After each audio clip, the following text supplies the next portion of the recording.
Hey, what's going on, you guys? Welcome back to Forgiven AF Podcast. Remember, this is a second chance podcast that we use as marketing material for our nonprofit mentorship program.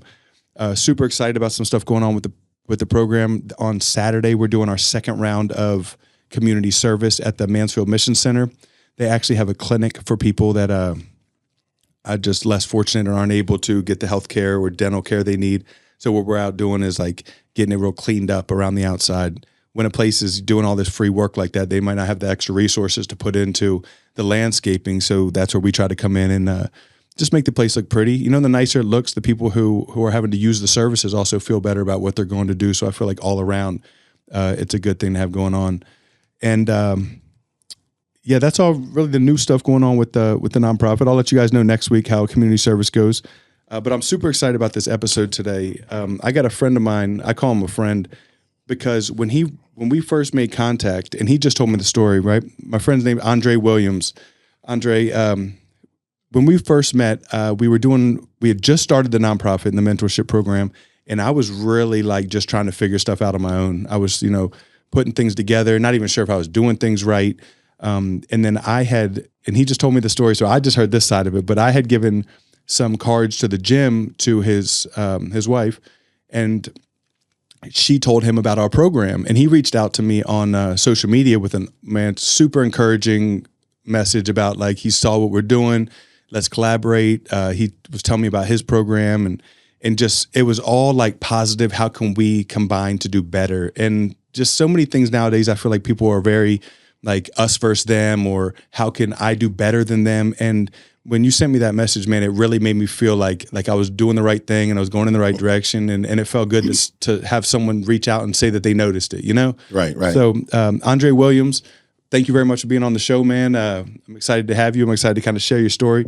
Can you tell us, just kind of start off like where you're from, how you grew up, just kind of the basics? Okay. Well, first things first, Shawn, I want to say, man, I truly appreciate you giving me the opportunity to actually come out, come on, to the show, to the podcast and talk. And of course, it's a little something that I've been trying to get going for myself, with what I do with my mentoring program, which we'll get into. Yeah. But, man, it's just, I'm excited to be here. I'm excited for this opportunity. I'm excited to talk. I'm excited for us to just kind of share and break bread and just kind of, go from here. That's going to be, at the end of the day, that's going to be, the goal. The goal is, where do we go from here? That's good. And, just to kind of give you a little background on my story, Chicago kid, from the south side of Chicago. That's right. Go Sox, boo to the Cubs, boo to the Cubs. And so, being a Chicago, person, you develop a Chicago mentality, Chicago personality. So, of course, all of the dynamics, the stories, hey, has this ever happened in Chicago? Yes, it has. It has. But, one thing that people don't focus on when they talk about, Chicago is a beautiful place. It's a wonderful place. I mean, granted, I did move from there, but it's a beautiful place to visit. It's a beautiful place to grow up and just kind of understand, more so of a culture. It's the culture is that it's fast, it's aggressive. It puts you in an understanding of, I don't want to say survival of the fittest, but it definitely keeps you standing on your toes. Yeah. And so, just being a kid from the south side of Chicago, I got one brother, my brother Tony. He's a couple of years older than me. He was always like the leader, so in the household, had mom, had dad. And then, of course, life happens. And so, my dad and I still had a, great relationship. But then, my mom got with someone, and my stepdad, and he was awesome as well. We lost him a few years back, rest in peace. I still, love that guy to this day.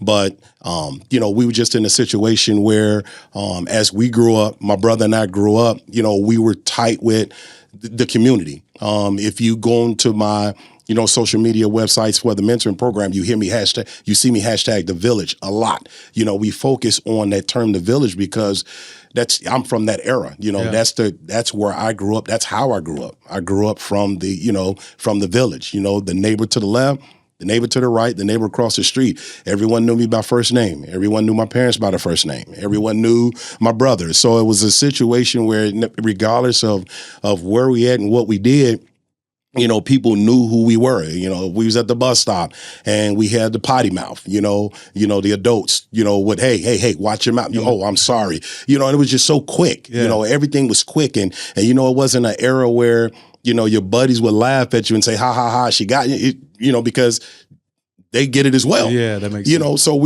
it was the norm, and then of course, unfortunately we experienced some of the aggressive components of the south side of Chicago. And so my mom made an executive decision, a business decision, to migrate us to the south suburbs. So we went to south suburbs and went to high school. I went to high school in the south suburbs, and my brother and I both. But we still kind of trickled back to the city a lot because my close family members that I used to live with, they still lived in the city. So we were still home, and it was a home away from home. And, it was only a 20-minute drive from where we used to live to where we, moved to. Was the school district in the suburbs, were there more opportunities there than at that time? Absolutely. And it is funny because you're talking about, like, for instance, I'm 53 years old. So you're talking about my high school era was, 85 to 89. Yeah. So in that time, when I was in high school, the demographics were still, boom, boom, we were a melting pot, when I went to high school, and the funding was there and the resources were there. So, it was a situation where you had that opportunity to be successful. Yeah. You had that opportunity to be successful. Now, of course, the other stuff came with it, the experiences of racism and things of that nature. But, it didn't affect us in a negative fashion where it stopped us from doing what we needed to do. So, from that perspective, I just kind of, started growing and building. And actually, when I got to the suburbs, it was one of those things where one of the people that I met, which I didn't realize at that time will become very impactful in my life. And I wanted to save this for you to drop this bomb on you. So my mentor growing up, and actually still to this day, is Sam McNabb, Donovan McNabb's father. Really? Yeah. And then, I love Donovan McNabb. I know. And so, Five, as we call him, he's basically family. That's cool. And so he has an older brother, Shawn, and Shawn and I only a year apart. So it was a situation where I'm a freshman in high school, Shawn's in 8th grade, and we hung out. Yeah. And so, Pops being old school, it was just like, hey, he wanted to screen and know, who his sons were hanging out with. And it just so happened that, I didn't go to the house a lot, but what Pops did, Mr. McNabb, that's what we call him, Pops. What he did was, him and like 4 or 5 other fathers, they would start doing a lot of things in the community, for our youth. And of course, the initial attraction was we were all athletes at the time. Yeah. So, these dads, all of them had these, high caliber, very talented sons. And it just so happened that their sons were our friends. Yeah. So we all hung together. And, Pops used to, hey, who is this guy? Who is this guy? Yeah. What are you doing with yourself? What are your grades like? And so, that's how we kind of formed that mesh, that bond. I feel like that's what's missing. Yeah. Nowadays. Hey, you're going to hear me say it a lot today. The village. I love that. The village. I mean, and like I said, think about it. I'm talking about 85 to 80. I met Pops in 86. So here it is, 24, and I can still pick up the phone and call him. But you not only did you have him, you had your real dad and your stepdad. Yep.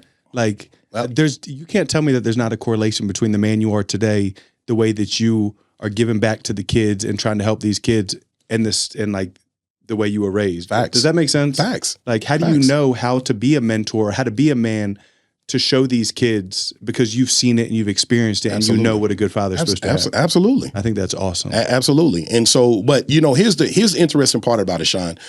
When you think about what you just said, when you're a kid, you don't think that way. Yeah. But if I'm sitting here and I pause and I'm thinking like, okay, is there a time where you would have aggressively attacked the cookie jar? Is there a time where you would have, taken more, pops? I'm from up north, so we call it pop. It's not soda. Would you have taken more if your dad, if that male figure, I'll just say male figure, if that male figure was not there? And then you answer those questions like, okay, 12, 13, 14, 15. Yeah, I would have. And then you talking about going back to the male perspective thing, let's talk about my dad. My dad, you know, he created a high level of respect. Like even today, my dad will be 75 next week. Okay. And I still have a fear of respect for him. You know what I mean? I love that. And then you're talking about my stepdad, like I said, rest his soul, but this dude was 6'4", 230, fresh out of the Army. When him and my mom got together. So, you know, let's be honest, 6'3", 230. I mean, he still had the bald face, you know, from the military shave. And I'm like, look, I don't want that smoke. But you don't realize that then. That's good. You know what I mean? Yeah, you think a lot. You say, okay, well, wait a minute. You know, am I going to do this or should I? No, I'm going to leave that alone. So think about the kids nowadays that don't have that are making the decision to follow through with that wrong decision, taking too many pops, taking too many cookies out of the cookie jar. And those are just, that's what it starts as when you're 10, but wait till you're 16, it might not be cookies and pop. You're talking about growth and manifestation, right? Yeah. Whew. So it's, yeah.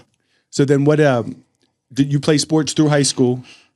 Well, you know, one of the, I had to clear that up I always aggressively clear that. So I played football in high school, but in coaching terms now, I use the term. So I'll say I was on a football team. You know, my buddies, it's social media. Thank you for social media because I'm here in Texas now. We still keep in contact. A lot of my high school teammates, we keep in contact. Yeah. Those guys got the playing time. Andre didn't. Andre didn't get the playing time. And, you know, that right there, when we talk, you know, sometimes people like to talk racism when you talk different races. I like to share culture. I like to talk culture because I was a kid from the inner city of Chicago. And what the inner city of Chicago taught me was blood, sweat, and tears. You chop wood, you get rewarded, you know, because we had the big brothers on the block. You know, we had the big brothers on the block. And so we tried to, you know, emulate what they were doing. You know, we would watch them play in games, street games, and then we would watch them when they went to high school. We would go and watch them play sports, basketball, football, baseball. So we was just like, I want to be like him. Yeah. And you're talking about guys that were on the block that were 4, 5, 6, 7 years older than us, you know, than my crew. Yeah. And so you know, that's what we were trained and accustomed to. And so when I moved to the suburbs, again, only 15, 20 minutes away, you know, the talent was higher. The level of talent was better, but it still came with well, you know, we got this, you know, we already got this position. You may want to try this position. And I was like, what? And it's like, well, we got this. You may want to try this. And I was like, huh? Wait a minute. So you don't get the opportunity to compete with the guy that's, you know, so it was weird for me. Yeah. And so when we got there, when I faced that, Shawn, it was more so like I didn't have that male figure to say, okay, Andre, here's how we adjust. Here's how we make the transition. You know, you okay, it's a political aspect in some cases. Yeah. You know, like I said, I'm, you know, clear as possible. Those guys were talented, but, you know, if you still want the opportunity to compete. So I didn't realize that my morale started kind of going away. You kind of started losing your motivation. I can see that. You know, I'm just going to throw an example. Let's say you're a running back growing up. Mm-hmm. You're running back your whole life. You move to a new school. You're expecting the opportunity to get to compete for that running back position. Facts. And they tell you, you know what, man, we got that sealed up. Why don't you learn how to play tackle? That's it. You're like, what? That's it. Tackle. And that's exactly. And so, you know, again, and so, you know, I always, when I started coaching, I'm going to jump forward. When I started coaching, I coached with so much drive, so much passion. And what I do, the perception from kids was at that time, it's like, okay, dude, you need to show us some film because the way that you demonstrate this, the way that you coach this, dude, you had to be a baller. You had to be that dude. And I was like, no, let me tell you the story real quick. Coach Williams didn't get a lot of playing time. Coach Williams wasn't that guy. That's why Coach Williams is so hungry what he, you know, the way that he is, where he coaches. That's so real. You're real, though. You know, a lot of people aren't going to tell that. Exactly. Most people go, was the... Oh, I was that dude. I should have been somebody, you know. Oh, you're lucky Huddle didn't exist back then. You know, and so, you know, and I always made that because I always said, you know, you got to be careful because your history will catch up with you. Yeah. And a quick story, it was funny because by the time I became a head football coach, you know, at a school in the inner city of Chicago, my quarterback that ended up coming with me was one of my high school teammates' nephew. Oh, that's cool. So what if I would have been out there telling that story? I was that dude, man. And, you know, I was, you know, the strong safety. And, that's why I wore 42 because Ronnie Lott is my idol and that's that dude, you know. And then all of a sudden I run into my buddy, you know, and he'd be like, wait a minute, dude, you know, your uniform was clean every game. Yes, you wore 42. Yes, you had the big neck roll on. Yes, you was clean in the gear, but no, you was clean after the game too. So, but you know, that was the first obstacle that I had to deal with as a teenager, learning that because in high school, I wasn't the man, but I wasn't that outcast either. I was always in the in crowd because I had jokes, too. Yeah. I was a comedian. And so, it was just that, but internally. Yeah, that would be hard. I was like, man, this is tough. Yeah. I think that's probably why you're such a good coach today, is because not only do you have the front end of it, you also have the empathy behind it. So what you can do is build up the kids that are going through the same sort of, you know what I mean? Because a lot of kids, what happened to you happens to a lot of kids that could actually have a lot of potential. All the time. They don't get the starting position, or they don't get to play where they think they need to play, and then they just give up on sports and themselves. And I think that you can kind of give them another way to look at it. Right. I think that's really cool. And so the stage was, I was seeing where we were going with this. I was seeing,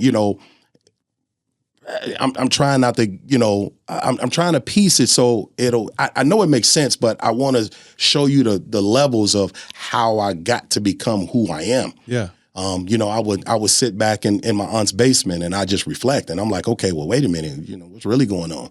And then, so my drive was hurt, but at the same time, I couldn't give up what I loved.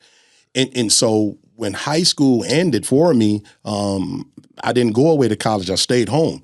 And so since I was home, my aunt, who I lived with to go to the high school that I attended, she has three sons.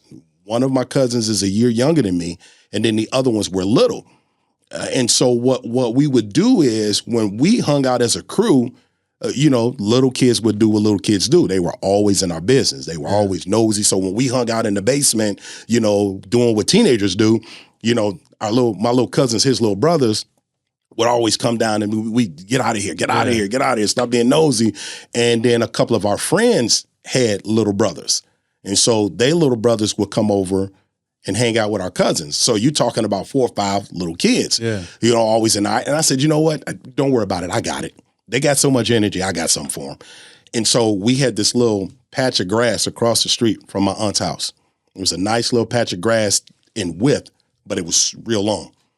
And so we had a couple of pads and a couple of step over dummies. And I was just like, okay, all right, guys, line up.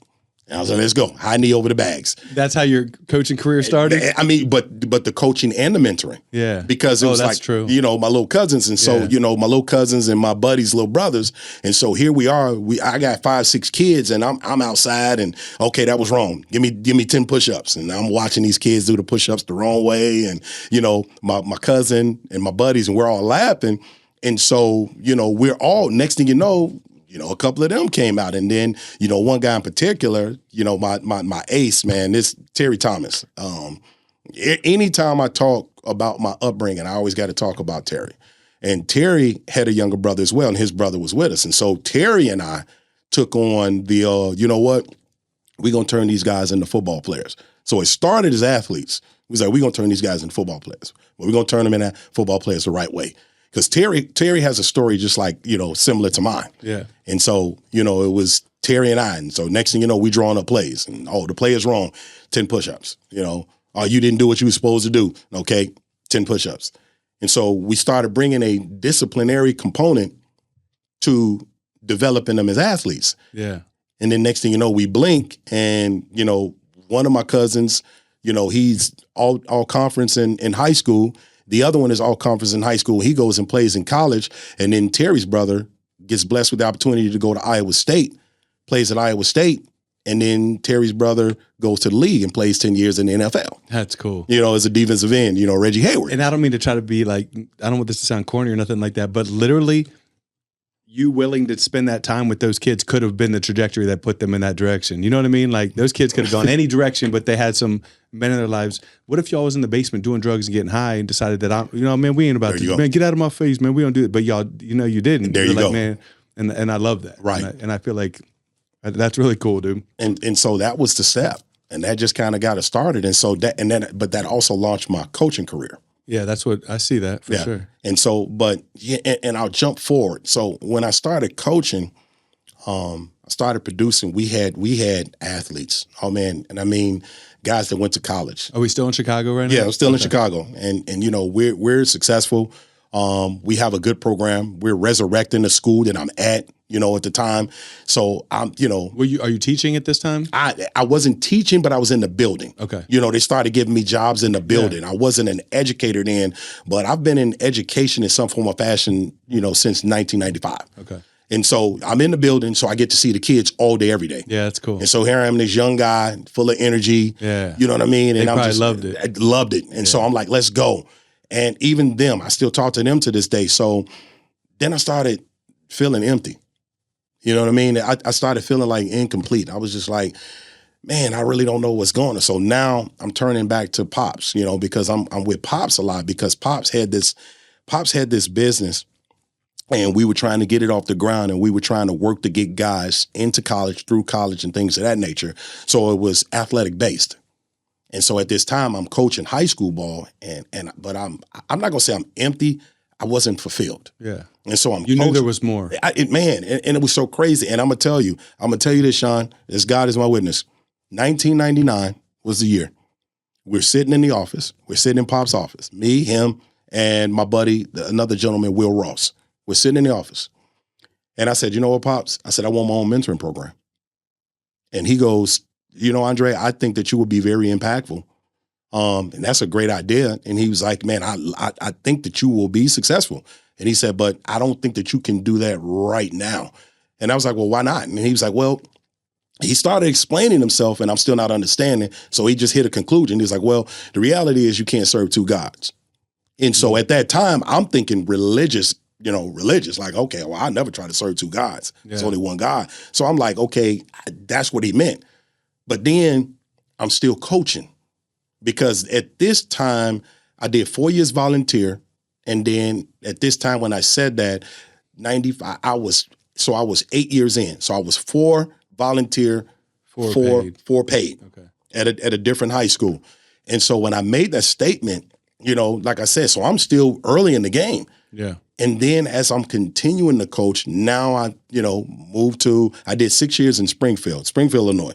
So we relocated again, and I was just trying to do something better. I was trying to get on a bigger plateau. Yeah. So I moved to Springfield, Illinois. So that was a stop for us. We developed some great relationships there, but the experience in Springfield wasn't the best.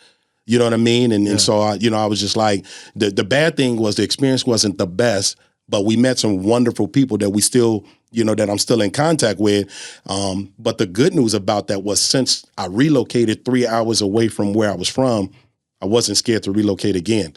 So it was either Nashville, Tennessee, or Texas, Dallas, Texas. How'd you make the decision for Texas? It was just eye-popping. It was eye-popping. Went to Nashville about 4 or 5 times. Great, loved it. I loved Nashville. I started getting that Southern hospitality, and I was like, okay, cool. Then I came to Texas, visited Texas, and I got family here. We came to Texas, stayed in Texas about 4 or 5 days. And I mean, it was just literally, you talking about anchor out the boat. Yeah. It was just, Texas was, as far as, I've been in Texas since 2015. Texas, as they say, Texas don't owe me anything. Dallas don't owe me anything. My kids, I got 4 children, 3 daughters, 1 son. 3 of my children went to school in Texas. My last one, she's a rising senior. Texas doesn't owe us anything. What do you mean by that? Well, when I say that, when people say that means that you fulfilled and like you've gotten your money's worth pretty much. Oh my God, it's been great. They don't owe me anything. That's good. It's been fantastic here. My experience has been great. Truly blessed and truly thankful. My children are on a totally different level, coming to Texas and having that experience, So, with that being said, got here. And by this time, I really started understanding what Pops meant when he said you can't serve 2 gods. Because if I'm a coach, I'm putting in hours as a coach. And so let's say, little Jeff hits me and says, hey, coach, hey, I got a spelling bee on Saturday. Man, I would love for you to come because, you've been spending a lot of time with me. I truly appreciate it. And I can't come to that. Now we're talking about that absenteeism that he's already accustomed to. Man, that's so good. 'Cause that's one of the biggest things in our program. When a man wants to come in and become a mentor in our program, one of the biggest things I do, I say, I have to know for a fact that you're not going anywhere soon. You're not planning on moving, because a lot of these boys have already had that happen. Quite a few times. Someone leave on them. And so it's a lot of building trust in the beginning. Like, hey, we're going to be there. Yeah. But that not being able to serve two guys thing, like, you have two important things going on, and then you're going to be battling with yourself of where do I put my time and effort into, and you're always going to feel guilty about not putting enough into the other one. Yep. At least that's my life. But you know what? And that was the conclusion. So it was like, boom, I get what Pops was saying. And so I'm going to jump forward to the pivotal moment. Like I told you, and I gave you the timeline because that's important. Yeah. 1999 is when I said, man, Pops, I think I want my own mentoring program. Yeah. And I can't even tell you, Shawn, to be honest, how I even came up with the name.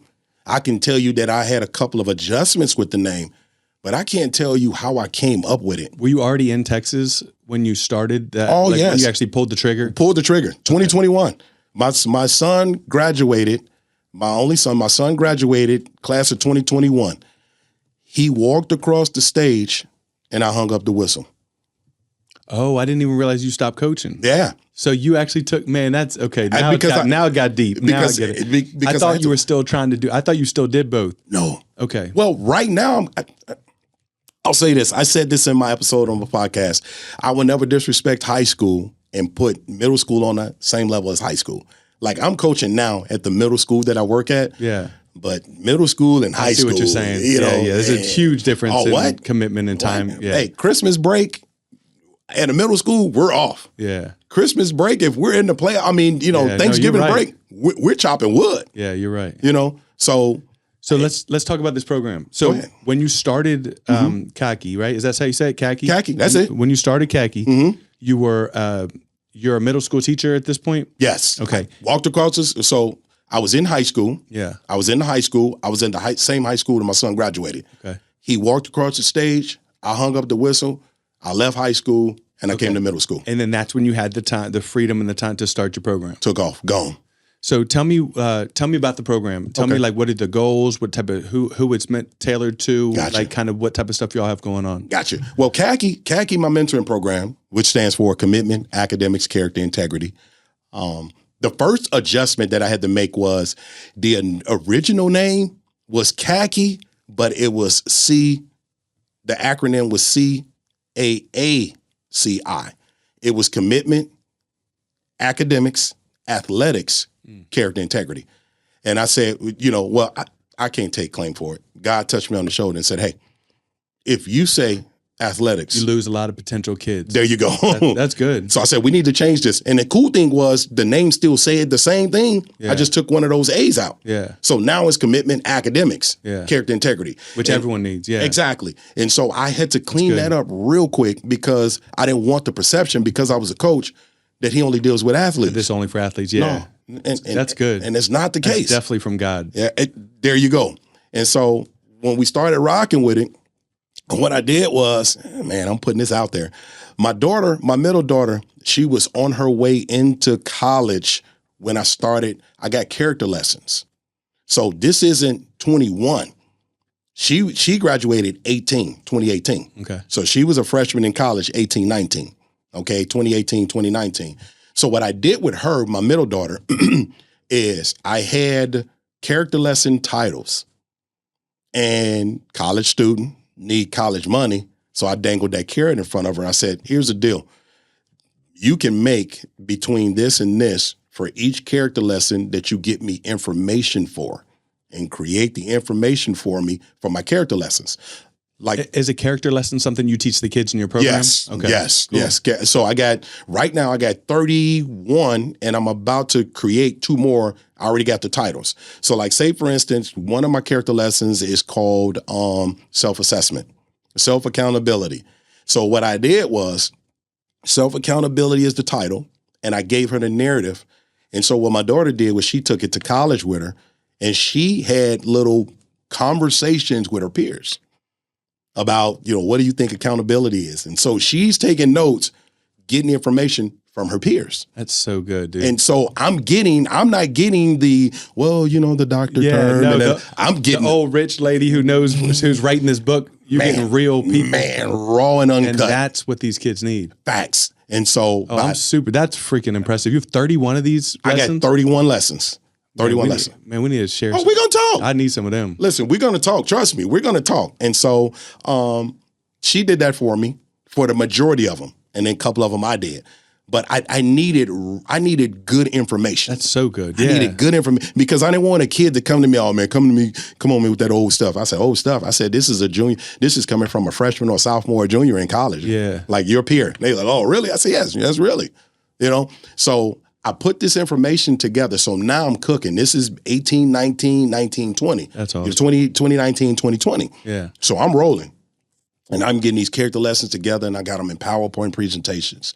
And we going, and we squared away. And then I also got a what I like to call an intake. I have an intake process. So I have a PowerPoint presentation on what CACI is. And so what CACI is CACI is a mentoring program that focuses on. I focus on the mental intellect of our children. I stay away from the physical. I focus on the mental.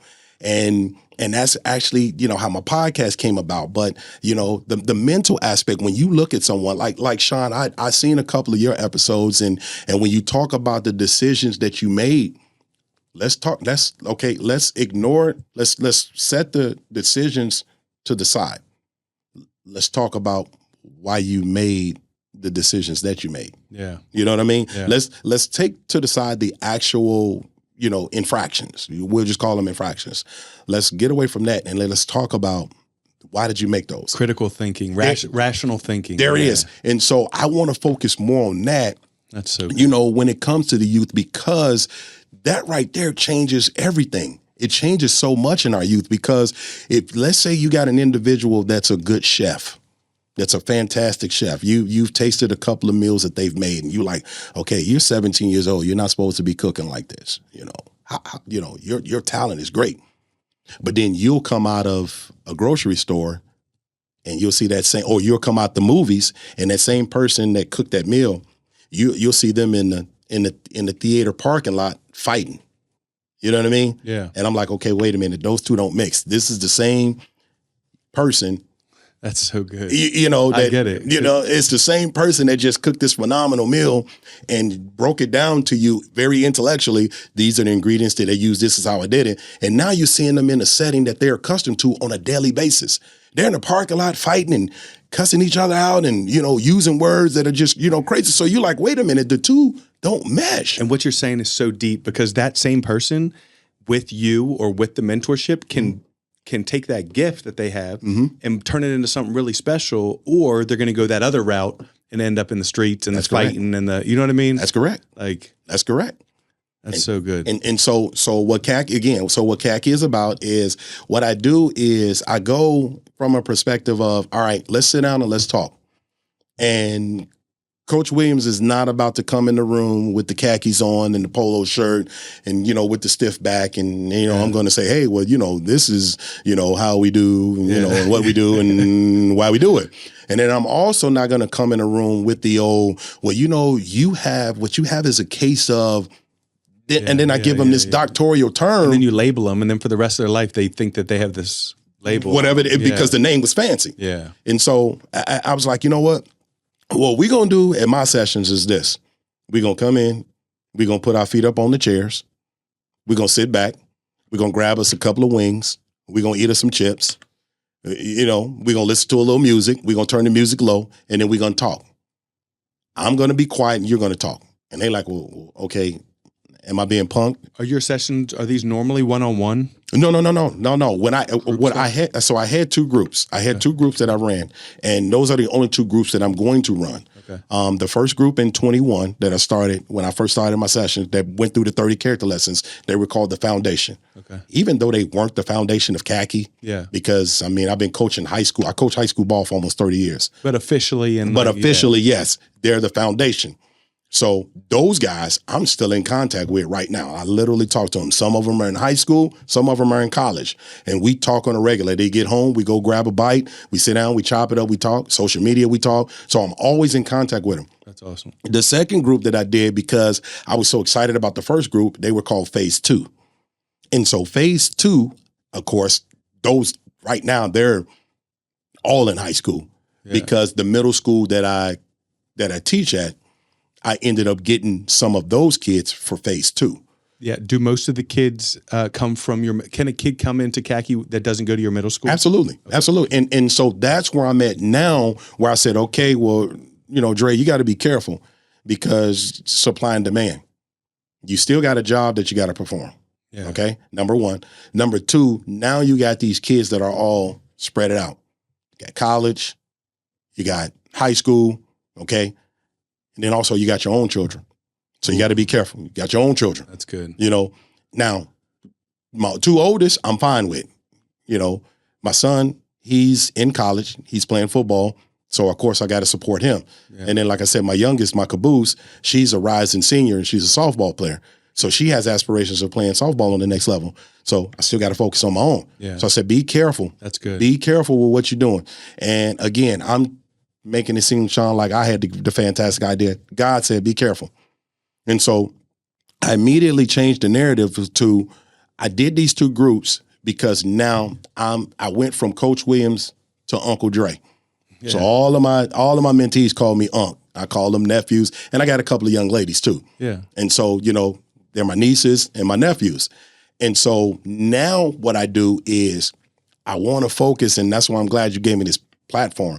People think that CACI is for the youth. CACI is for the youth, but I'm recruiting mentors. Yeah. I'm recruiting leaders. I want to sit down with the Shawns of the world. Shawn, you have a mentoring program. I got a mentoring program. There's no reason. Now, you can still do your thing because that's your way, but there's no reason why we shouldn't be breaking bread. No, and I just want you to know that the way that you've approached me and everything that I've noticed about you and this whole time does show that that's your heart is about, like, hey, how can we do this together? How can we do this together? Yeah. Shawn can do second chance mentoring the way that he's doing it, and there's absolutely nothing wrong with it. But it could be better. You know what I'm saying? And that's my point. Yeah. And so how do we get better? We get better by you seeing me seeing you. Yeah. And so that's the goal. What I tell people, because again, Andre can support 13 to 15 kids. Andre can't support 60. Yeah. Because somebody's got. No, it's so that's what I get stuck into. So in the beginning, I wanted second chance mentors to be in. I wanted it to grow into being in different school districts. And I wanted it to be this big old thing. Right. And as it started really popping off, and I realized, I got a lot of guys that are willing to help and that do help. Right. But it's still on me. Yeah. And until I can learn how to either get an admin or someone to take the small detailed stuff on me, I'm kind of capped out at about 10 to 12 boys. And you got to be smart with it. You know what I mean? Because I also don't want to not follow through on the things that I said I was going to do to these kids, my commitments. Right. Because they depend on, you know what I mean? Like, these kids are depending on me to do the things I said I'm going to do. And so I don't want to let them down. But at the same time, when people are like, oh man, you going to grow the program? I'm like, oh, it starts to scare me a little bit. And I'm like, I don't know. So, you got to stay at your pace, man. Yeah. And like you just said, though, we can't serve two gods. Yeah. Because the moment that you make this big and only you are doing it, then it becomes a business. And you know what happens when something becomes a business. And then you get way more problems that come along with it. There it is. But it's just like I told you before. And why do I want to get bigger? Do I want it to bigger to help more kids? Or do I, I'm just being real. And I told you this earlier. I have to always check my motives, man. Like, do I want this to be bigger so it's like, oh, look how great Shawn is. Look how good. Or do I want it to get bigger because I want to make sure that I'm having impact? Now, I feel like my impact might come as if I stay smaller. Right. Because if I get too big and I don't even know who kids are in the program, then it's like, is this really what, you know what I mean? Right. Somebody get to yelling at you, hey, Shawn, how you doing? You like, hey, how you doing? I'm not sure who What's that is. What's this kid's name? Yeah, like, I don't want it to be like that. There you go. And so, but you got to be, and that's what I've learned. I've learned in the process, it's 2024, so I really started cooking in 21. In these 3 years, I learned, Andre, stay the course. Stay aggressive, stay the course, stay selfish. Because listen, I've had a couple of people I've had a couple of folks come at me and say, hey, listen, I got these, I can get you some funding because we're nonprofit. I'm nonprofit just like you are, nonprofit. And of course, we do need, financial resources, to do the things that we need to do with our students. For sure. So I've had a couple of people come to me and say, hey, listen, I can get you some nice money. Oh, by the way, and I got these fantastic ideas. As soon as you started saying you got the fantastic ideas, you lost me. Yeah, you know what I mean? Because now what you're doing is saying, hey, I'm going to get you some funding, but I want some pull in this program. And that's not going to happen. Yeah. That's not going to happen. So, and I want to say this because we have a lot of listeners that are generous and care about this type of things that we're doing. Gotcha. What is an avenue that if a person does want to sow into your program, they do want to make a donation, how can they do that? Well, if you want to donate, which please donate. Please donate. You can go to our website. I got a cool website. Had a young lady did a fantastic job on our website, and our website is CACI Youth Services. CACI Youth Services, CACI Youth Services .wixsite.com / or is that forward slash? What slash is that? I'm not sure. Yeah, it's slash. It's forward slash MY-SITE. My site. Yeah, so it's a little bit long. Let me read that for you one more time because it's CACI, CACI Youth Services .wixsite, WIXSITE.com /my-site, SITE. What I would do if I were you is I would go and shorten that, get like a bit.ly link or something like to where it'll be like 9 letters instead of that because that's a lot, Yeah, definitely. But they'll look it up. And, if you feel in your heart, because what Andre's doing is real. Like you guys know, I don't just bring anyone on here. Like we've been talking for probably a year, maybe even a little bit longer before we've done this. So that quick. I just know you're just so crazy busy during the school year. It's hard to get to you. But, so you guys got that website. But what's your plan? Just one last question. I got 2 more questions for you. We good. Okay. Talk to me. This one, what do you see as the next step? As far as what you want to do with CACI, like what do you see as the next thing that you want to accomplish? The most important thing I want to do right now, because and I'm not even saying this boastfully, I'm speaking honest. When it comes to interacting with our youth and creating a level of trust and understanding with them. Because they know the good comes with the bad and also the discipline and chastising. The focus is my dream. If you ask me my dream right now, Shawn, my dream is to sit at a table just like we are right now. The only difference is I want about 4 or 5 more people here that are leaders as well. Yeah. And they have mentoring programs or, on the verge of becoming mentors. Like they may have resources, but they may have financial resources, but they may not have the character lessons. And I would like for us to sit at the table and say, okay, how can we expand this where we got different areas where we can go?